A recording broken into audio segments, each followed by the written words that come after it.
Magandang araw mga Kai Soto fans! Sa mundo ng basketball, hindi maiwasan ang mga pagsubok at si Kai Soto, isa sa mga pinakamatayog na bituin ng Gilas Pilipinas, ay kasalukuyang humaharap sa isang malaking hamon. Ang pagkasira ng kanyang ACL habang naglalaro para sa Koshigaya Alpha sa Japan B-League ay isang mabigat na balita hindi lamang para sa kanya, kundi pati na rin sa mga tagahanga ng Philippine basketball.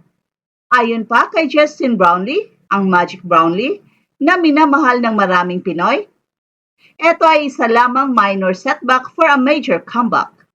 Sa kabila ng matinding sitwasyon, nananatiling positibo si Justin Brownlee sa kinabukasan ni Kai. Hopefully, he can keep himself in high spirits. Just get well soon. Get through his injury, hoping and praying that his surgery goes well, and the rehab process and everything goes well. Pahayag ni Justin Brownlee noong Miyerkules. Ang injury ni Kai ay dumating sa hindi inaasahang pagkakataon. Nasa maayos na kondisyon siya at naglalaro ng mahusay para sa Koshigaya Alphas at Gilas Pilipinas.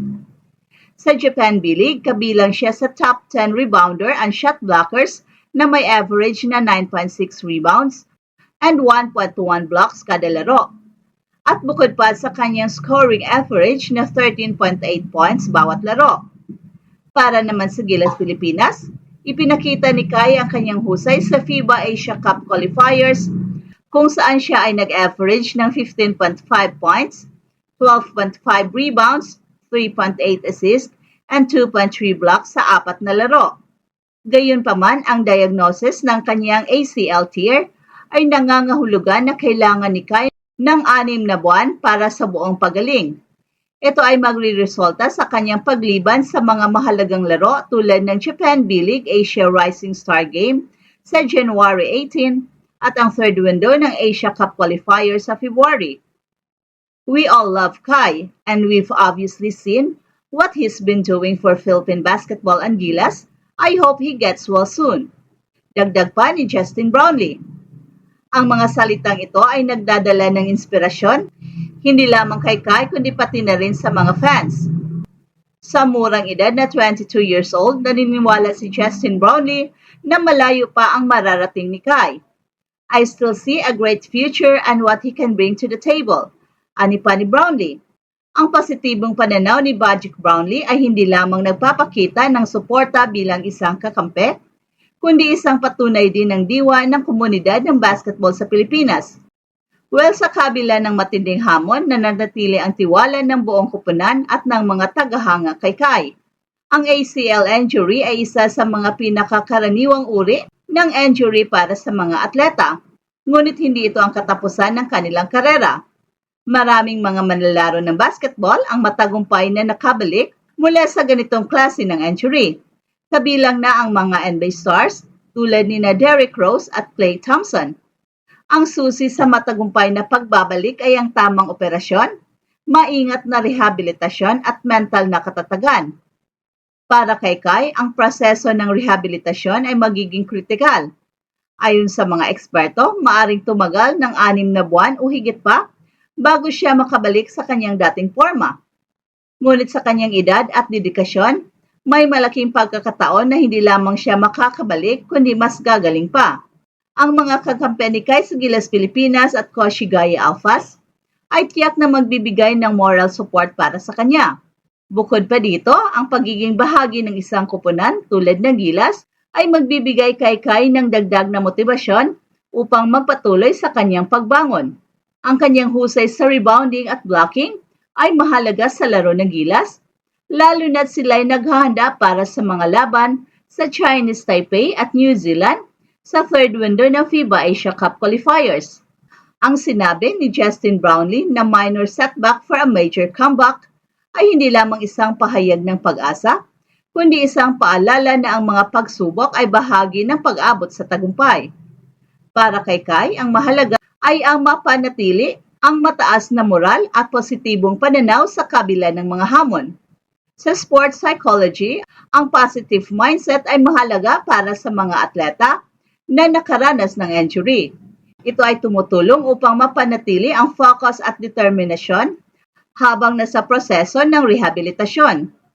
Sa kaso ni Kai, ang suporta mula sa kanyang pamilya, mga kakampi at mga tagahanga ay nagdadala ng malaking bahagi sa kanyang pagbabalik.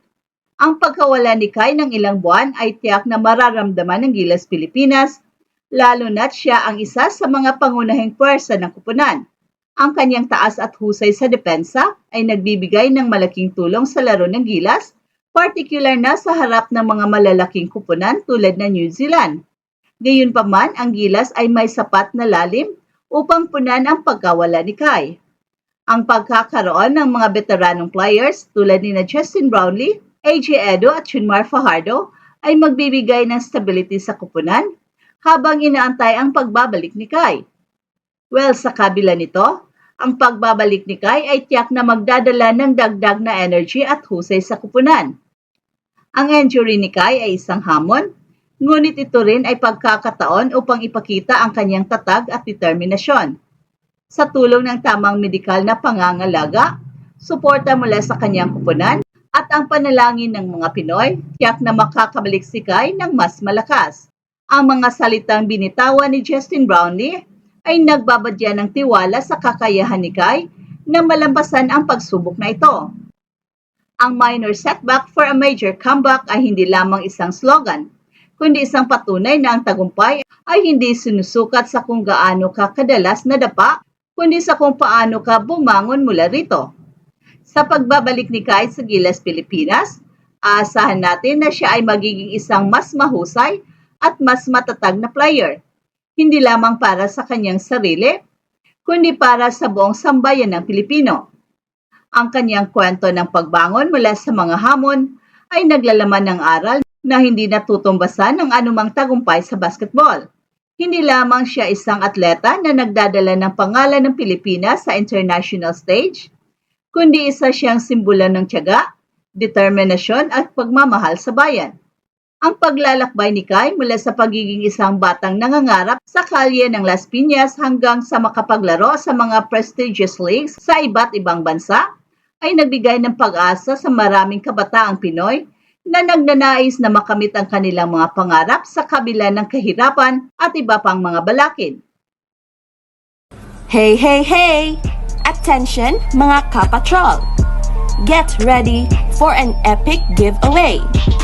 Once Express Info hits 150k subscribers, one lucky winner will win the incredible Oppo Reno 11F 5G smartphone.